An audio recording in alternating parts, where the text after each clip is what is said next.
போராடினேன். என்னையா போராடினேன்? என் விசுவாசத்தை காத்துக்கொண்டேன். உலகத்தாரை போல, புறஜாதியை போல வீணான சிந்தனையில நீ நடவாமல் இருக்கும்படி நான் எச்சரிக்கிறேன் என்று எச்சரித்து அடுத்த 18 வசனத்துல சொல்லுகிறார். கவனிங்கள், அவர்கள் புத்தினா மனதில் வச்சுக்காங்க. அந்த இடத்துல மனதில் புரிந்தாதான் நமக்கு புரியும். அவர்கள் மனதில் அந்தகாரப்பட்டு தங்கள் இருதய கடினத்தினால் தங்களில் இருக்கும் அறியாமையினாலே தேவனுடைய ஜீவனுக்கு அந்நியராய் இருந்து விட்டார்கள். கவனிங்க பிரியமானவர்களே, ப்ளீஸ் நீங்க புரிஞ்சுக்கணும். என்னுடைய ஆசை, நாம எல்லாரும் தேவனுடைய ஜீவனுக்கு சொந்தக்காரரா இருக்க வேண்டும். திருவிருந்திலிருந்து அதைத்தான் நான் சொல்லிக் கொண்டே இருக்கிறேன். அந்த ஜீவன் ஒளியாக இருந்தது, அந்த ஒளி இருளிலே பிரகாசித்தது, இருள் அந்த ஒளியை மேற்கொள்ளவே இல்லை என்று.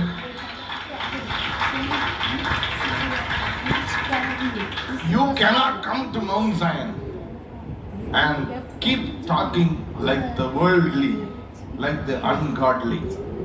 இந்த சீயோன் மலையினிடத்துக்கு வந்து சேர்ந்து 1000-10,000 தூதர்களும் மத்தியஸ்தரும் நன்மை பேசுகிற இரத்தமும் நியாயாதிபதியாகிய தேவனும் இருக்கிற இடத்திற்கு நீங்கள் வந்து சேர்ந்து பிற்பாடும் இந்த உலகத்தாரை போல, புறஜாதியை போல உங்கள் மனதிலே அந்தகாரப்பட்டவர்களாய், இருதய கடினத்தினால், அறியாமையினால், அது எல்லாருக்கும் வர்றதானே, இன்னைக்கு வரும் நாளைக்கு போவோம், அதெல்லாம் ஒண்ணும் செய்ய முடியாது. நோ, நீதிமானுடைய பாதை நடுப்பகல் சூரிய பிரகாசத்தை போல அதிகமாய் பிரகாசிக்கும். பலமாய் தட்டி தேவனை மகிமைப்படுத்த.